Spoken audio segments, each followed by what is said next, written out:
रधिमा अरोड़ा एक साधारण लड़की की थी। वह दिल्ली में पली बढ़ी। उन्होंने अच्छी शिक्षा प्राप्त की। कॉर्पोरेट की दुनिया में उनका अच्छा काम था। रधिमा को अपनी नौकरी पसंद थी। उन्हें नए नए लोगों से मिलने का मौका मिलता था। लेकिन उनकी जिंदगी में एक मोड़ तब आया जब उनके पिता बीमार पड़ गए। रधिमा के पिता को एक गंभीर बीमारी ने घेर लिया।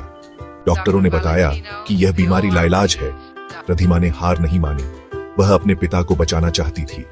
उन्होंने आयुर्वेद और घरेलू नुस्खों के बारे में पढ़ना शुरू किया। रधिमा को अपने दादी माँ के नुस्खे याद आने लगे। उन्हें विश्वास था कि इन नुस्खों में ही उनके पिता के स्वास्थ्य का राज छुपा है।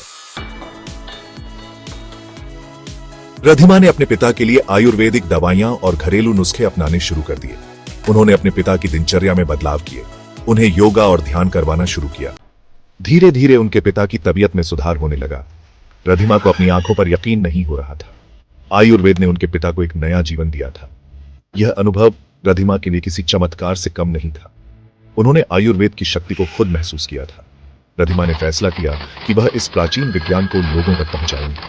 वह चाहती थी कि लोग आयुर्वेद के जरिए स्वस्थ जीवन जिएं। रधिमा ने अपनी नौकरी छोड़ दी। उन्होंने आयुर्वेद पर गहन अध्ययन शुरू कर दिया। रधिमा जानती थी कि उन्हें अपना व्यवसाय शुरू करने के लिए पैसे की जरूरत होगी। उन्होंने मुद्रा लोन के बारे में सुना था।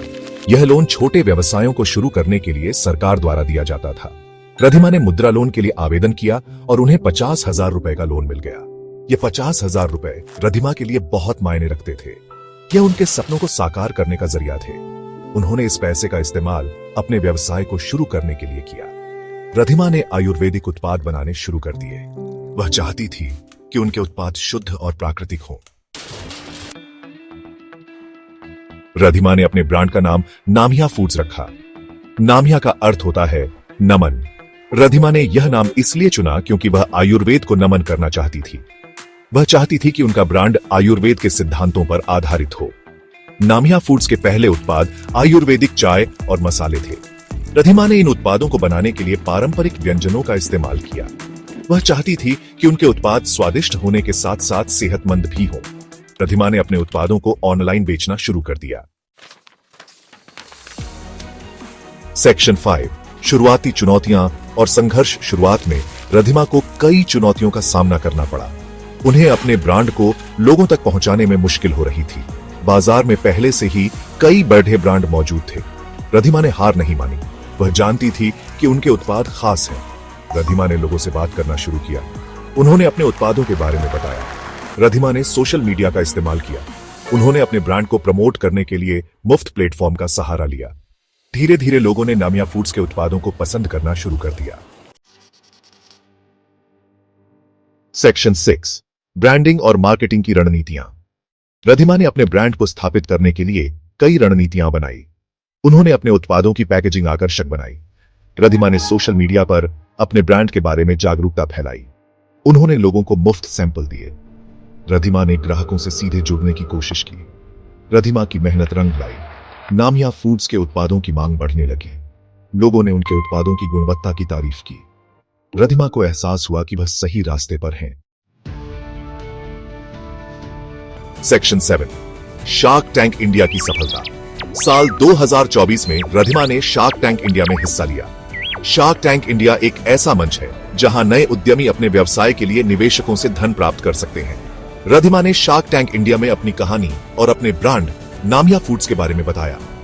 शार्क टैंक इंडिया के जज रधिमा की कहानी से बहुत प्रभावित हुए। उन्हें नामिया फूड्स के उत्पाद और रधिमा की मेहनत पसंद आई। रधिमा ने शार्क टैंक इंडिया से एक बड़ा निवेश प्राप्त किया। यह निवेश नामिया फूड्स के विकास के लिए बहुत महत्वपूर्ण था। सेक्शन 8 नामिया फूड्स आज और कल। शार्क टैंक इंडिया के बाद नामिया फूड्स ने बहुत तरक्की की है। आज नामिया फूड्स 1 करोड़ रुपए का ब्रांड बन चुका है। रधिमा के उत्पादों की मांग देश विदेश में है। रधिमा ने कई लोगों को रोजगार दिया है। रधिमा का लक्ष्य नामिया फूड्स को एक ग्लोबल ब्रांड बनाना है। वह चाहती हैं कि दुनिया भर के लोग आयुर्वेद के फायदे उठा सकें। रधिमा अपने सपनों को पूरा करने के लिए कड़ी मेहनत कर रही हैं। सेक्शन 9 रधिमा अरोड़ा एक प्रेरणा। रधिमा अरोड़ा की कहानी उन सभी लोगों के लिए प्रेरणा है जो कुछ अलग करना चाहते हैं। रधिमा ने मुश्किलों का सामना किया और अपने सपनों को पूरा किया। उन्होंने दिखाया कि अगर इंसान के अंदर कुछ कर गुजरने की चाह हो तो वह कुछ भी हासिल कर सकता है। रधिमा की कहानी हमें यह भी सिखाती है कि हमें अपनी जड़ों से जुड़े रहना चाहिए। आयुर्वेद हमारे देश की धरोहर है, हमें इसका सम्मान करना चाहिए और इसे आगे बढ़ाना चाहिए। रधिमा ने आयुर्वेद को दुनिया के सामने एक नए रूप में पेश किया है।